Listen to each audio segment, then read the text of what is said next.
Hey, what's going on, guys? It's your boy, Nerd Mode On, and I'll be doing a gameplay commentary over some Battlefield 4. In this particular installation, we'll be using the AK-12 on Operation Locker.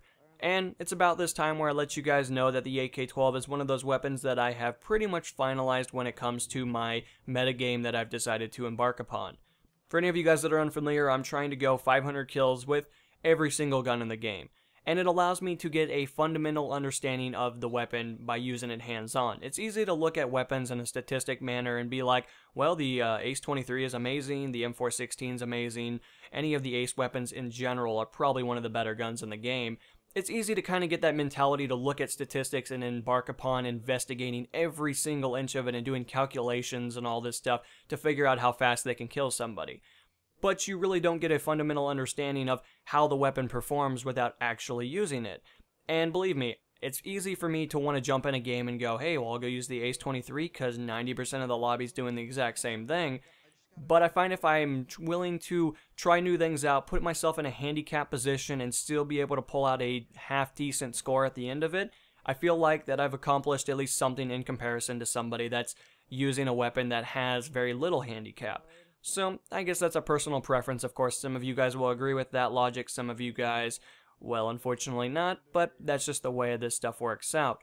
So with that in mind, guys, I just wanted to talk with you a little bit about the AK-12. I was really excited to finally get done with this weapon, and statistically speaking, the weapon isn't bad. I mean, if you guys remember back in Battlefield Beta, when the beta was alive for either closed or open, depending on how much of a prestige player you were and how invested you were into the Battlefield franchise, you'll quickly remember that the AK-12 was one of the best guns in the game. It was one of at least the best that you could get. Granted, there was only 10 guns about in the game. There was like 10 to 12. Granted, there was a couple of power-ups, but the power-up weapons can't really count. I mean, they're basically a one-shot no matter where you hit somebody, and they have limited ammunition. So that's kind of the point of them. But with that in mind, the AK-12 was the best gun in the game. I mean, it was great for medium, close range, long range. If it wasn't getting barrel stuffed by a shotgun player, you were doing pretty good. And I quickly found that I enjoyed the gun a lot in the beta.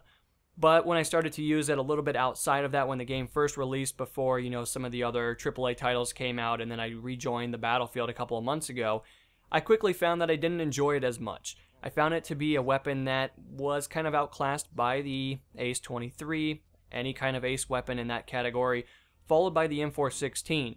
And I'm sure many of you guys have had your experience with those weapons. I know a lot of my friends use the Ace-23 pretty much religiously when it comes to Battlefield 4, and that's okay. I don't have a problem with people that use the Ace. I know people get all up in arms about people that use the M16 in Battlefield 3. I never had a problem with it, but then again, I guess it takes a lot for me to really get invested into the game to the point where I'm calling accusations in the chat, screaming at somebody about something like that, or in some senses, just complaining about a weapon that really was pretty balanced in my eyes. And I know in Battlefield 4 there are the M416 and the Ace-23 that are quote-unquote the god weapons of Battlefield 4. I don't find them to be overpowered. I find them to be pretty balanced. I mean, they are good guns, don't get me wrong. I'm not going to sit here and tell you that they're the worst guns in the game. But I feel like they're balanced in a lot of different ways, and I feel like their weaknesses are pretty notorious. I just feel like people aren't willing to look at them as a weakness. They're just trying to complain about something.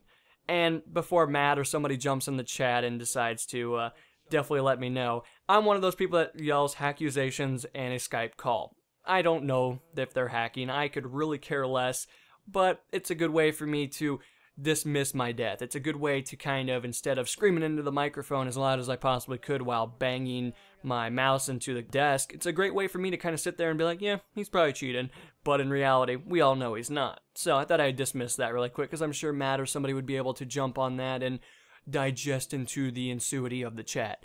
But anyway, guys, that's pretty much about it. When it came down to the AK-12, I didn't find it to be a gun I enjoyed. I hopefully will be trying out new weapons. I look forward to doing some new experiments with my channel, and I'm looking forward to hopefully seeing what you guys will have in store for me when it comes to the chat. But that's always interesting when it comes down to it. So anyway, guys, I hope you enjoyed. Check the links in the description if you guys haven't already. There's all kind of good stuff down there if you're new to my channel. And when it comes down to it, guys, I'll see you guys tomorrow. This is NMO, and I'm going to be signing out, guys. Peace.